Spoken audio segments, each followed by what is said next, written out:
그걸 얘기하기 전에 이게 바로 요동성총의 성곽 묘사도입니다. 그러니까 요동성은 지금 성곽이 없어요.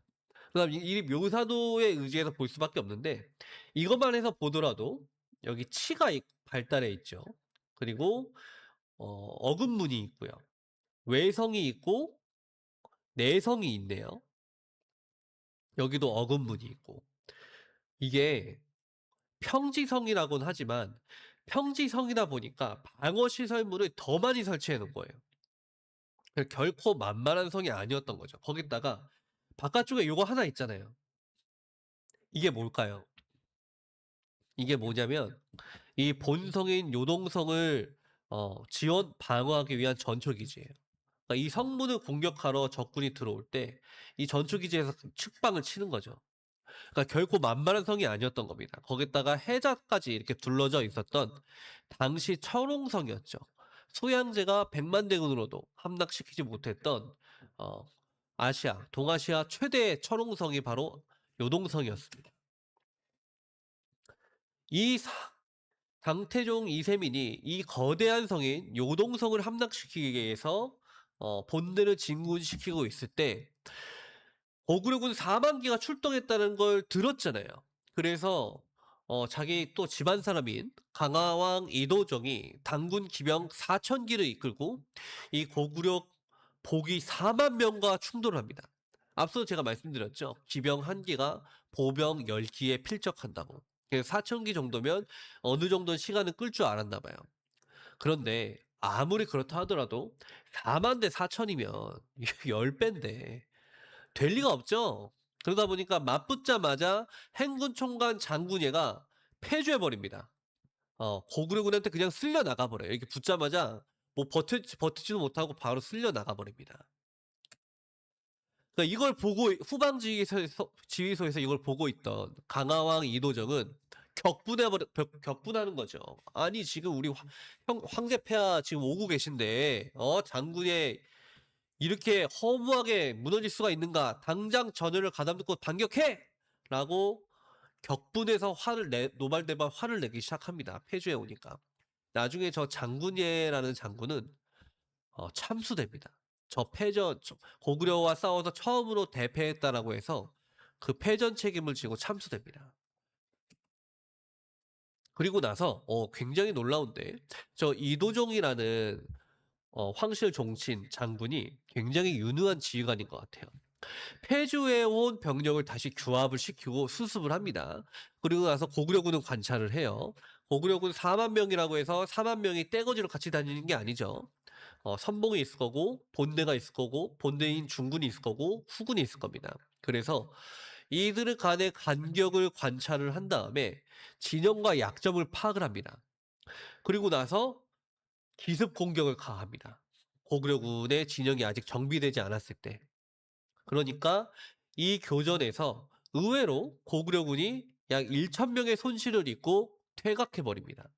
바로 저게 문제인 거예요. 지금까지 각종 연구와 드라마, 뭐 영화 이런 데에서 나오는 문제가 바로 저거인 거예요. 지금 우리가 봐야 되는 게 뭐예요?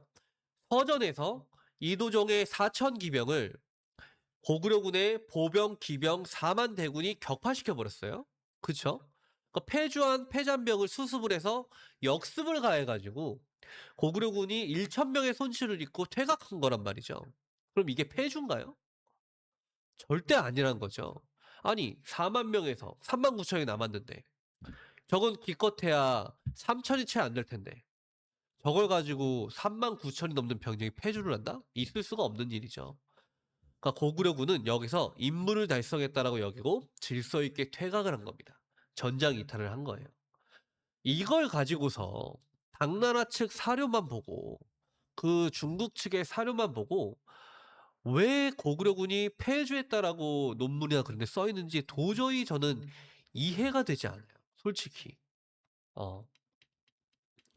이거는 현대적인 전술 개념에서 봤을 때는 전형적인 촌단 공격 임무거든요. 아니 병력의 2.5%도 안 되는 손실을 봤는데 곧바로 이탈했어요. 이거는 있을 수가 없는 얘기예요. 그러니까 촌단 공격이라고 제가 왜 보냐면 촌단 공격이 뭐냐면 방어 중에 행하는 공세적 행동의 일종인데 총단 공격이라는 게 적의 결심점이나 주요 목표 달성을 저지 또는 방해하기 위해서 적의 작전적 자유와 템포를 빼앗는 행동을 말하는 거예요. 그러니까 이 작전의 목표는 아군의 주력을 보존을 해서 장차 작전을 대비하는 게 더 큰 목표예요. 적의 작전적 템포를 빼앗는 게 먼저예요. 그러니까 적 기병이 작전적으로 자유롭게 기동할 수 있는 걸 차단했잖아요. 그리고 나서 한 번 패주시켰고 그러고 나서 보니까 그러면은 당연히 이 보고가 본대를 끌고 가고 있는 이세민과 요동 도행군을 끌고 황제에게 합류하려고 내려오고 있는 이세족에게 들어갔겠죠. 그러면은 거기서 고구려군이 4만이나 왔다는 소리를 듣고 그 부대도 전투 태세를 갖춰서 천천히 또 진군하겠죠. 작전 템포가 또 한 번 박탈된 거예요. 그 목적을 달성했기 때문에 고구려군은 어 요동성 방어의 시간을 어느 정도 확보했다라고 판단을 하고 질서정연하게 전장을 이탈을 한 거죠. 이게 군사적으로 맞는 판단입니다. 무슨 사료에 뭐가 폐조했다라고 써져 있다라고 그거를 있는 그대로 폐조했다라고 연구하시는 분들은 그거는 정말 대호각성하셔야 되는 부분이에요. 조금만 생각해 보면 군사적인 식견이 눈꼽만큼이라도 있다면 충분히 알 수 있는 부분입니다. 그런데 당군이 지금까지 우리가 살펴본 걸로 보면 되게 잘 나가는 것처럼 보이잖아요. 그게 아니라는 거죠.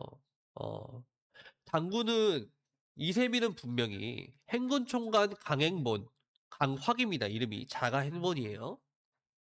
강행본과 궁행엄들에게 안라산에서 운제와 충차를 제작하라고 지시를 했다라고 자치통감에 나와 있어요. 그러니까 미리 준비한 거예요.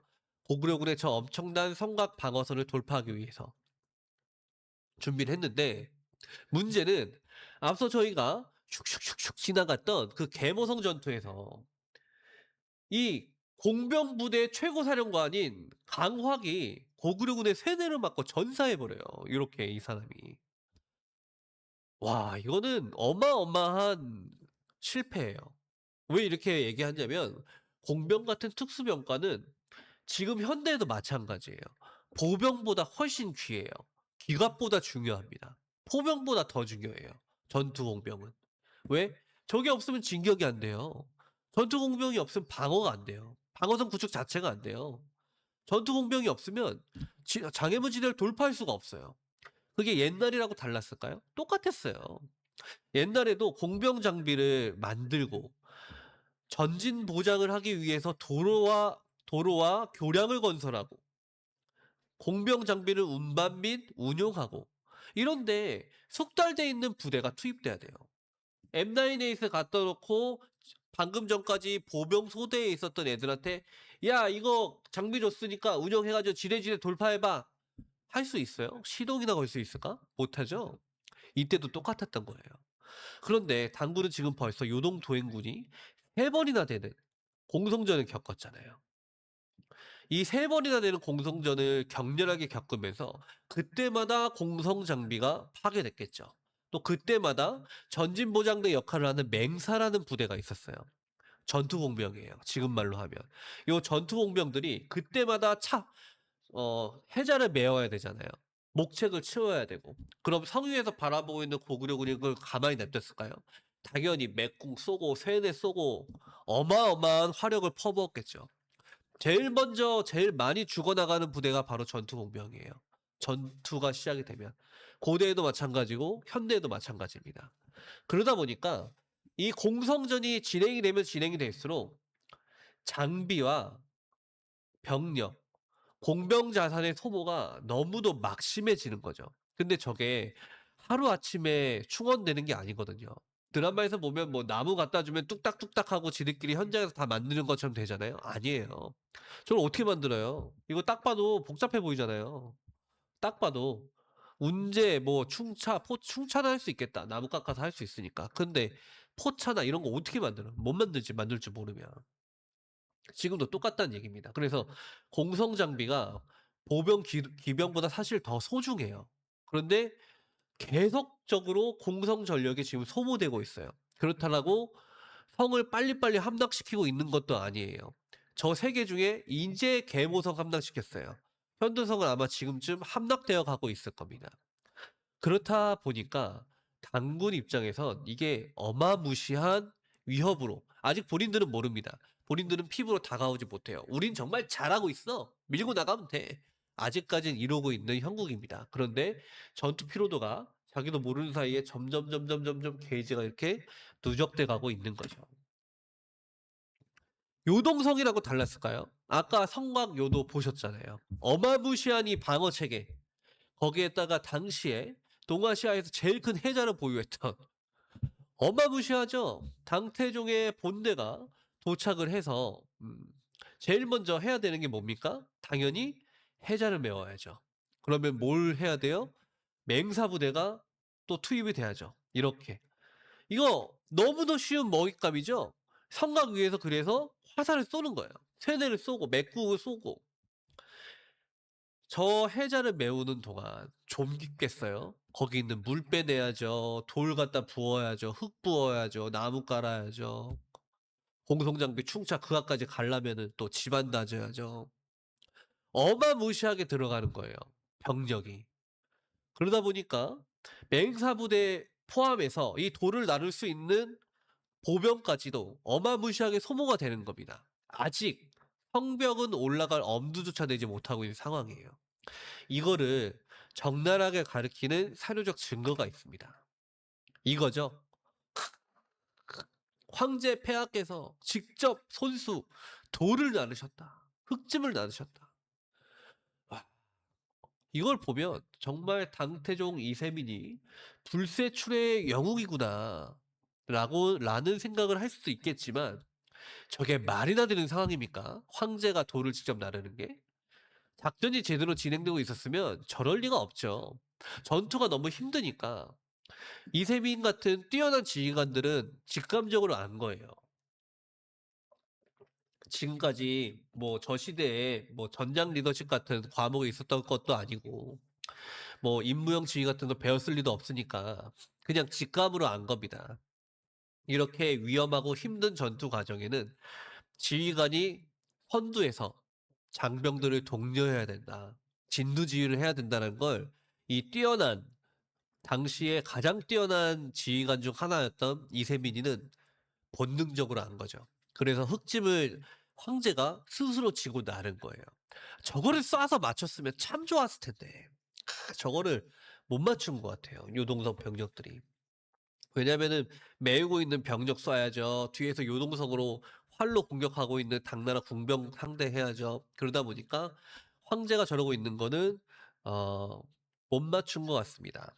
해자 깊이는 어떤 깊은가요? 얼마나 깊은가요?라고 쓰신 거겠죠. 제가 지금 이 채팅창이 다 안 보여서 어떤가요? 깊은가요? 제가 알기로는 요동성의 해자 깊이가 음, 2m 넘었던 걸로 알고 있습니다. 어, 물론 그게 지금 해자가 남아있지 않아서 그거는 연구자마다 추정하는 게 다른데 통상적으로 생각을 하는 깊이가 최소 2m 이상으로 알고 있습니다. 폭도 5에서 10m 이상이요. 그냥 하천이에요. 쉽게 말하면. 우리 경주에 가면 월성이 있잖아요. 월성 앞에 지금 해자라고 만들어 놨잖아요. 그거 2배, 3배 정도 아마 됐을 것 같습니다. 그러다 보니까 당군이 이렇게 어마무시한 위험을 겪고 황제 폐하께서 직접 돌을 나르지 않으면 안 될 정도로 위기에 몰렸던 겁니다. 근데 우린 그렇게 배우지 않았었죠. 자, 그런데 이렇게 어려운 전투를 이어가던 당군에게 여기서 뭐 운제 충차할 거 없이 공성장비 또 무지막지하게 파괴되고 있었습니다. 그리고 어려운 전투를 이어가고 있었는데 아, 뜻하지 않게 고구려군에게 악재가 도달합니다. 남풍이 불기 시작한 거예요. 갑자기.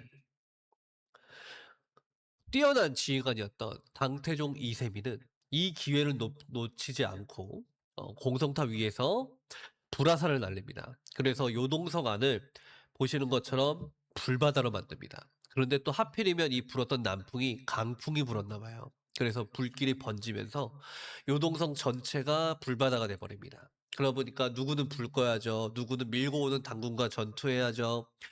수비하고 있는 고구려군은 전투 리듬이 깨지는 거죠. 그래서 성벽 전투에서 우위를 점할 수 없게 되자 압도적인 수적 우세를 앞세운 당군이 결국 요동성의 성벽을 돌파해내고요. 요동성은 결과적으로 함락되게 됩니다. 자, 요동성 함락은 부인할 수 없는 당군의 전술적 승리가 맞습니다. 이 요동성이 함락이 되면서 사료마다 차이는 있지만 상당한 수의 고구려군과 주민이 전사하거나 포로가 되었다고 하거든요. 그러면서 당군은 상당한 전술적 성과를 거두게 됩니다. 고구려 구원군 4만 명이 물러났죠. 어찌됐건 당군의 입장에서는 걔네들이 패퇴했다고 생각을 할 거예요. 작전적으로 성공을 했습니다. 요동성은 100만 대군의 공격도 버텨낸 성이니까 고구려 입장에서는 저건 분명히 안 무너질 거다라고 방심을 했을 거예요. 그러다 보니까 촌당 공격 정도의 임무만 부여했겠죠. 4만 대군에게.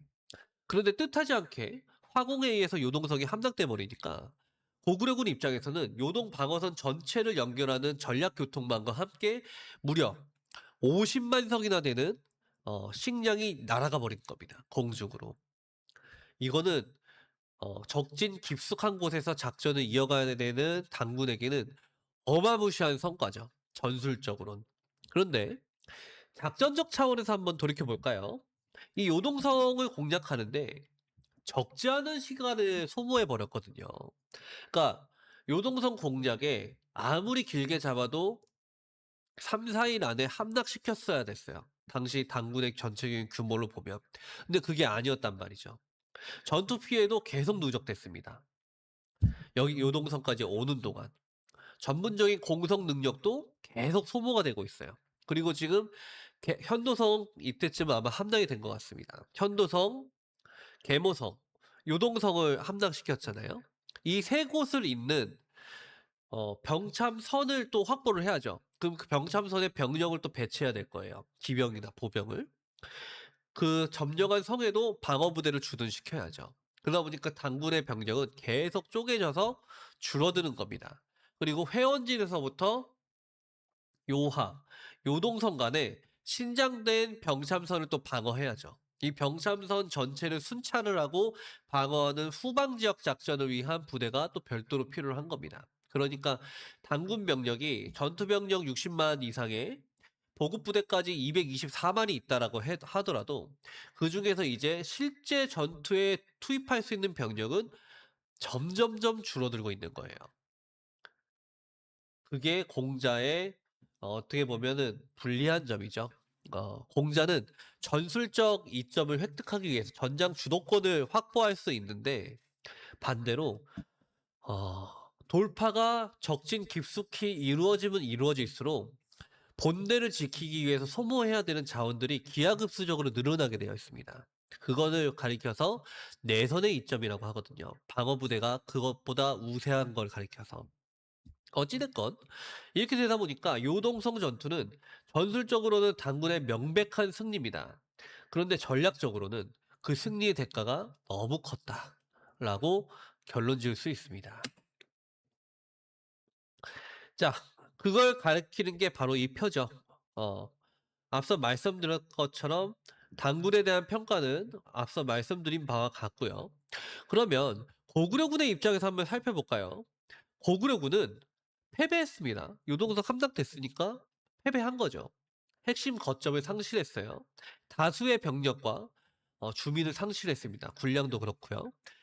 전략 거점, 전략 교통망을 상실을 해서 요동 방어 체계 전체가 흔들리는 거대한 돌파구가 생겨버렸습니다. 요동성이 함락되면서 배감성과 안시성으로 향하는 후방 교통로가 열려버렸어요. 그러면서 그쪽으로 당군의 압력이 이제 증가하기 시작하는 거죠. 근데 고구려가 일방적으로 당하기만 했느냐? 그건 아니었습니다. 4만의 구원군이 1,000명 정도의 사상자를 남기고 3만 9천이나 되는 본대는 무사하게 철군을 했죠. 주력을 보존했습니다. 그리고 함락된 게 아직 그렇게 많지가 않아요. 그런데 함락시킨 성에 비해서 현도성, 계모성, 요동성 요 세 개 함락시킨 데 비해서 당군이 치르는 비용, 특히 시간이 너무도 많이 소모돼 버렸습니다. 지금 이게 어마무시한 피해로 데미지가 계속 이렇게 데미지 바가 쌓여가고 있는데 피가 딸피가 되도록 계속 달아가고 있는데 지금 우리 늘크크 이세민 씨는 전혀 모르고 있는 상황인 거죠. 왜? 황제 폐하 주변에서는 다 듣기 좋은 말만 하겠죠. 자, 그 다음으로 나오는 게 바로 배감성입니다. 여기 화면에 보이는 요게 바로 실제 배감성의 모습이에요. 작아서 잘 안 보이시겠지만 여기에 군데군데 보면 치가 돌출되어 있는 전형적인 고구려 산성입니다. 그 지금 보더라도 상당히 높은 곳에 있죠. 고지대 위에 배치되어 있는 석성이다 보니까 굉장히 함락시키기 까다로운 곳입니다. 천혜의 요새예요. 이 고구려는 아마 저 배감성이 당연히 버텨줄 것으로 생각을 한 것 같습니다. 군사적으로도 너무도 중요합니다. 이 배감성을 거점으로 해서 천산산맥과 압록강으로 이어지는 교통로가 발달해 있거든요. 그리고 이 배감성은 요동성의 배후를 지원할 수 있는 성이었어요. 그리고 여전히 절대 다수의 고구려 성들이 살아있기 때문에 요동성이 함락됐다고 해도 배감성으로 그 방어선을 연결해서 돌파구를 봉쇄할 수 있었거든요. 그러다 보니까 당군 입장에서는 어느 쪽으로 가든지 간에 저 배감성까지는 돌파를 했어야만 합니다. 이게 지금 어디냐면 랴오리성 덩타라는 곳이 있어요. 거기에 연주성이라는 곳이 있거든요. 배감성은 지금 거기로 이제 생각이 됩니다. 말이 너무 많이 해서요. 잠깐 커피 한 모금 하고 하겠습니다. 자, 그런데 이 배감성 전투에서 굉장히 주목할 만한 사건이 발생을 합니다. 당제국이 자랑하는 기병대장이 있었어요. 그 사람이 이사마라는 사람인데 사료에 보면 우위 대장군 이사마가 화살에 맞아서 쇠뇌에 맞자 황제가 친히 그의 피를 빨아주었다.